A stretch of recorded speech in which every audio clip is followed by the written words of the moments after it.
بسم اللہ الرحمن الرحیم۔ شروع کرتا ہوں اللہ کے پاک نام سے جو بہت بڑا مہربان نہایت رحم والا ہے۔ دیکھتی آنکھوں اور سنتے کانوں کو السلام علیکم۔ بہنوں، بھائیوں، دوستوں، بزرگوں، اسلامی اسکالر، صوفیہ کرام، ثقافتی ورثے، اسلامی فلسفے، اسلامی تصوف اور تاریخی شخصیات کی اس معلوماتی سلسلہ وار ویڈیوز میں آج کی اس ویڈیو میں ہم حکیم ابو المجد کی سوانحیات اور ان کے مزار کی تاریخ کو بیان کر رہے ہیں۔ دوستوں، بہنوں، بھائیوں، بزرگوں، حکیم ابو المجد مجد ابن آدم سنیانی غزنوی، جسے عام طور پر سنیانی کے نام سے بھی جانا جاتا ہے، ایک ممتاز سنی مسلم شاعر، فلسفی اور صوفیانہ تھے جنہوں نے صوفی ادب کی تاریخی میں اور ترقی میں ایک اہم کردار کیا۔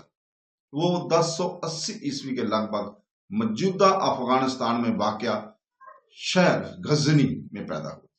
سنانی غزنوی سلطنت کے دور میں رہتا تھا اور سلطان بہرام شاہ کے شاہی دربار سے قریبی تعلق رکھتے تھے، جسے 1117 سے 1157 عیسوی تک حکومت کی۔ عدالت میں پسندیدگی اور مقام سے لطف اندوز ہونے کے باوجود سنائی نے بالآخر روحانی عکاسی، اعتکاف اور شاعرانہ اظہار کے حق میں دنیاوی لذتوں اور درباری زندگی کو ترک کر دیا اور چھوڑ دیا۔ سنائی کی وراثت کو ان کے صوفیانہ شاعری کے ذریعے سب سے زیادہ مضبوطی سے محفوظ کیا گیا ہے، خاص طور پر حدیث اور حق کا دیوار والا باغ جیسے کاموں میں، جو کہ قدیم ترین فارسی صوفی متون میں سے ایک ہے، جو شاعرانہ حسن کو گہری مابعد الطبیعتی اور روحانی حکمت کے ساتھ ملاتی ہے۔ انہوں نے بعد میں عطار اور رومی جیسے صوفی شاعروں کی بنیاد رکھی، جنہوں نے اپنے اپنے فلسفانہ اور شاعرانہ نقطہ نظر کی تشکیل میں سنائی کے اثر کو تسلیم کیا۔ ان کی شاعری نے صرف مذہبی موضوعات بلکہ اخلاقی، فلسفانہ اور نفسیاتی بصیرت کی عکاسی کرتی ہے، جو انسانی روح کے خدا کے ساتھ تعلق کو ظاہر کرتی ہے۔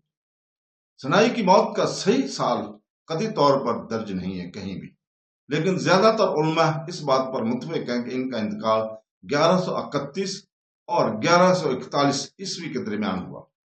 ان کے آخری سال غالباً غزنوی دربار کے سیاسی سازشوں سے دور فکر و نظر اور روحانی تعلیم میں گزرے۔ ان کا انتقال ان کے آبائی شہر غزنی میں ہوا، جہاں ان کی تدفین بھی ہوئی۔ وقت گزرنے کے ساتھ سنائی کی تدفین کی جگہ نے خاص طور پر شاعروں، عرفان اور فارسی ادب کے مداحوں کے درمیان ایک تعظیم کی جگہ کے طور پر پہچان حاصل کی۔ سنائی کا مرکزار افغانستان کے تاریخی شہر غزنی میں واقع موجود ہے۔ یہ کچھ دوسرے صوفی مزارات کی طرح ایک عظیم الشان یا انتہائی وسیع ڈھانچہ نہیں ہے، لیکن یہ سنائی کے ادبی اور صوفیانی قد کی وجہ سے گہری ثقافتی اور روحانی اہمیت رکھتا ہے۔ یہ خیال کیا جاتا ہے کہ ان کے مداحوں اور پیروکاروں نے، جن میں ممکنہ طور پر غزنویوں کے دور کی سرپرست اور بعد کے حکمران بھی شامل تھے، جنہوں نے فارسی سخاوت اور تصوف کی قدر کی، ان کی قبر پر ایک مقبرہ بنا کر ان کی یاد کو عزت دینے کے لیے اقدامات کیے تھے۔ اس مزار نے صدیوں کے دوران کئی بحالی اور تزئین و آرائش دیکھی ہے، اکثر مقامی حکمرانوں، روحانی برادریوں اور یا فارسی خاندانوں کی طرف سے، جو سنائی کو صوفی فکر کے علمبرداروں کے طور پر عزت دیتے تھے۔ اگرچہ یہ مزار وقت کی تباہ کاریوں، غفلتوں اور علاقائی تنازعات کا شکار ہوتا رہا ہے، لیکن یہ ان لوگوں کے لیے ایک علامتی مقام بنا ہوا ہے جو کلاسیکی فارسی تصوف کے روحانی ورثے سے جڑنا چاہتے ہیں۔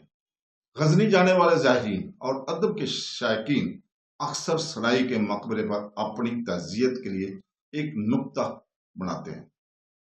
اس جگہ کی سادگی کے باوجود اس میں عقیدت کی ایک چمک ہے، کیونکہ یہ ایک شاعر کی آخری آرام گاہ ہے، جس کی آیات پوری مسلم دنیا کے متلاشیوں کے دلوں میں گونجتی رہتی ہیں۔ سنائی کا مزار ان کی شاعری کی طرح سچائی، محبت، الہی حکمت کے لیے خاموش رہنما کے طور پر کام کرتا ہے، اور آج بھی اس کی رونق دوبالا ہے۔ تو دوستو، اس کے ساتھ ہی ہم کل تک کے لیے اجازت چاہتے ہیں۔ کل انشاءاللہ تعالی ہم اسی وقت سخی سرور کی سیرت اور ان کے مزار کی تاریخ بیان کریں گے۔ اور اس کے ساتھ ہی دعا بھی کرتے ہیں کہ اللہ تعالی ہمیں قرآن پاک اور سیرت نبی پر عمل کرنے کی توفیق عطا فرمائے۔ آمین ثم آمین۔ اللہ حافظ۔